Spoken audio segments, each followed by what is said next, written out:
చేయాల్సింది ఏంటంటే లో సాల్ట్ డయట్. అంటే సోడియం తక్కువ, సోడియం అంటే సాల్ట్ అనేది సోడియం క్లోరైడ్ మన ఫార్ములాలో చూస్తే అసలు లో సోడియం డయట్ ఉన్న అనేది అలవాటు చేసుకోవాలి. లైక్ ఎక్సెస్ సాల్ట్ ఇంట్లో వాడకూడదు. మనం కర్డ్‌లో వేసుకుంటాం, కర్రీస్‌లో వేసుకుంటాం. సో, అలాంటి సాల్ట్‌ని వీలైనంత వరకు తగ్గించుకోవాలి.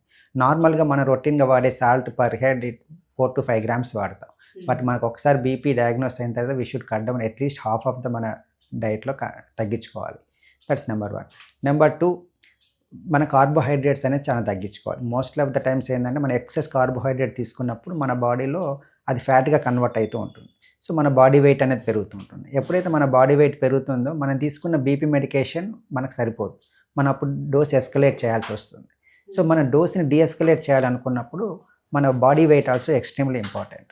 సో, మన బాడీ వెయిట్ తగ్గించుకోవడానికి ప్రయత్నించాలి. దాంట్లో భాగంగా మనం లో కార్బోహైడ్రేట్ డైట్‌ని తీసుకుంటే మన వెయిట్ అనేది తగ్గుతుంది. సో దట్ మన బీపీ కూడా కంట్రోల్‌కి వస్తుంది.